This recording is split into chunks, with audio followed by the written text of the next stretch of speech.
Hello and welcome to Finextra TV. I'm Alex Lippic.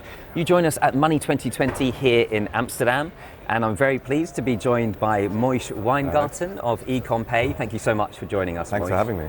Pleasure. So if you could kindly bring us up to date, how would you say PSPs have evolved over the last few years, in your opinion? I think it's interesting when you look back to kind of the journey we've been on with payments and money and how you pay. Right?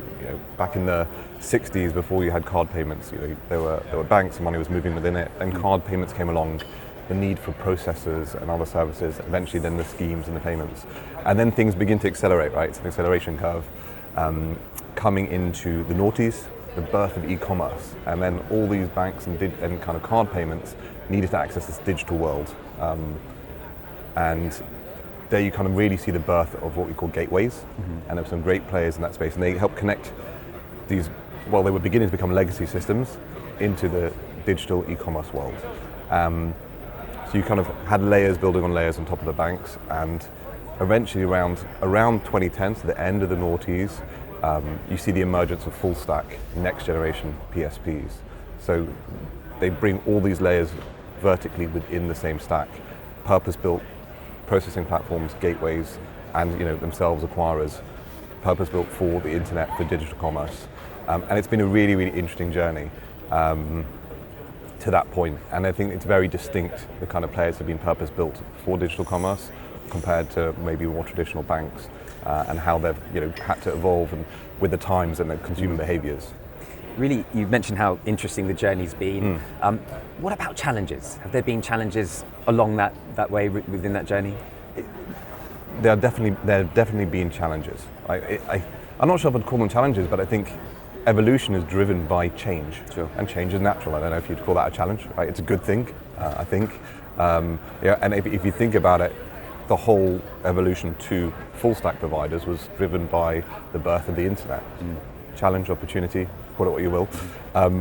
But I think the last 10 years, since we've seen the emergence of full stack payment service providers, you have a massive accelerated amount of change again.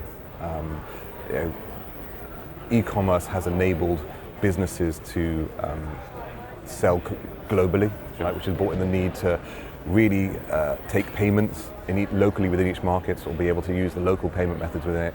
Fraud has got more sophisticated, and you've had new regulations come in to do with things like strong customer authentication, the need to manage that.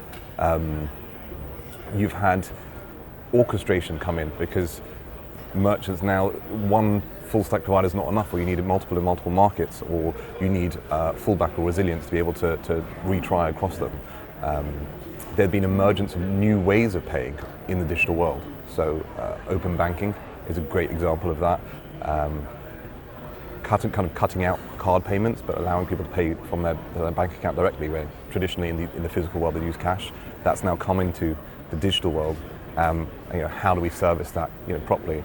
And I think also different types of commercial models.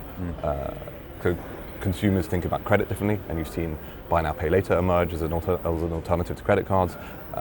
Businesses are looking at different recurring revenue streams. So you've seen a big push into subscription type services. I'm sure you signed up to a few, right? As we all have. Absolutely.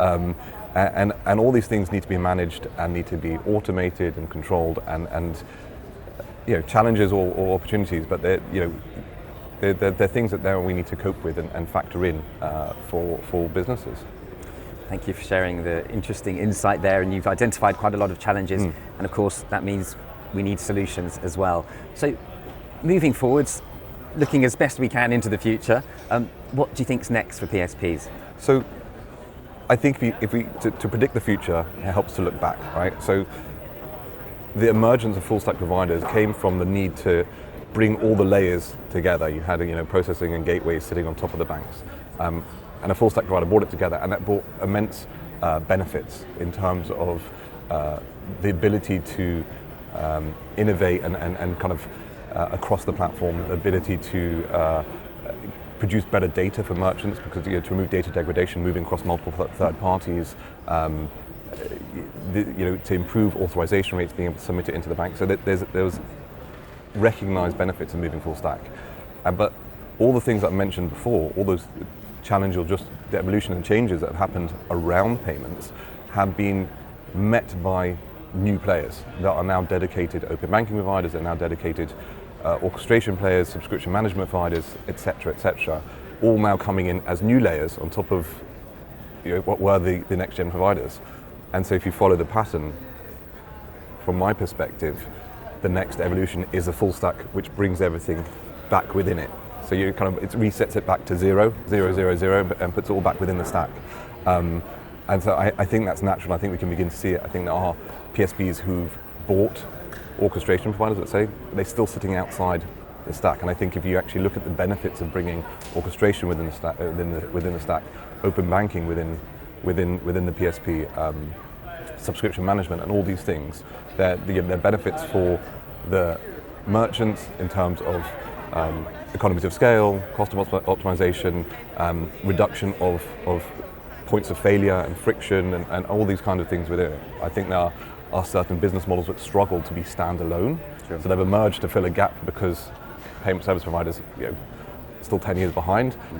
But can they actually survive on their own? I'm not sure that they can sustainably. But brought within a full service payment provider, I think that is the future to succeed for those new types of payment channels and services, and for the businesses themselves. Yeah. It's really interesting to hear how many elements and different layers go into this, and interesting to hear your prediction as well. So we'll see how things develop moving forwards, but in the meantime, I'll let you get back to the busy event, and thank you very much for giving up your time, Moish. We do appreciate it. Thanks, Alex. Appreciate it. Thank you.